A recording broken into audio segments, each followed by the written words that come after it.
When the Prophet returned from the farewell pilgrimage, he began to experience incapacitating headaches and fatigue. He would often wrap a cloth around his aching temples and go to the mosque to lead the prayers or to address the people. Moreover, despite being 63 years of age, he still had the stature and grace of a much younger man, his eyes were still bright, and there were only a few white hairs in his black hair. One morning after prayers he stood and addressed his followers, and after praising those who died at Uhud he said, Allah has given one of his servants the choice between this world and that which is with Allah, and he has chosen the latter. The only person who seems to have understood this reference to his imminent death was his closest friend Abu Bakr, who began to weep bitterly.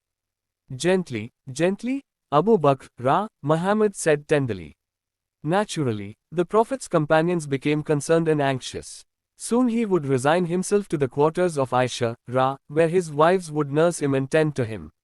His fever increased in the first days of his sickness, but whenever it would subside, the Prophet would walk to the mosque to lead the prayers until one day, he was so overcome with fatigue that he ordered Abu Bakr, to lead the prayers in his place.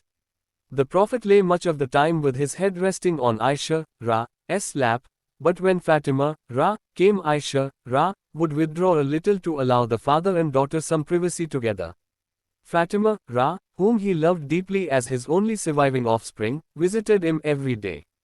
At one of these visits Aisha, saw him whisper something to his daughter, who then began to weep. Then he confided to her another secret and she smiled through her tears.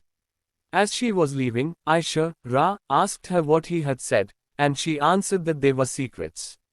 But then later, after the Prophet passed away, she informed Aisha, about what the Prophet had whispered to her.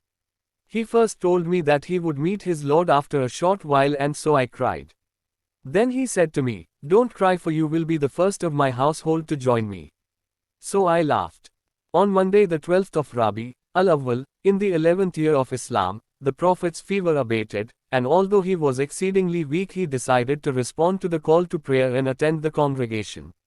The prayer had already begun when he entered, and the people were almost drawn away from it for joy at the sight of him, but he motioned them to continue.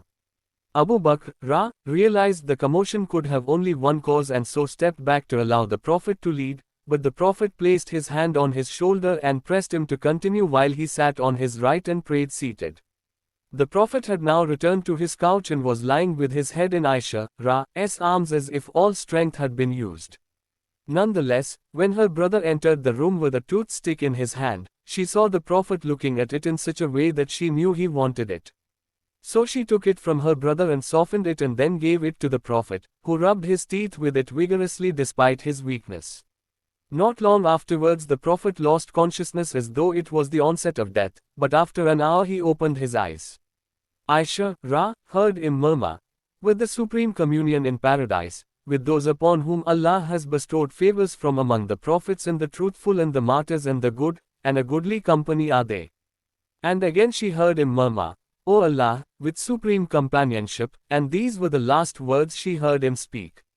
As his soul departed to its heavenly abode, his head grew heavier upon her chest, until the other wives began to weep, and Aisha, laid his head on a pillow and joined then in weeping.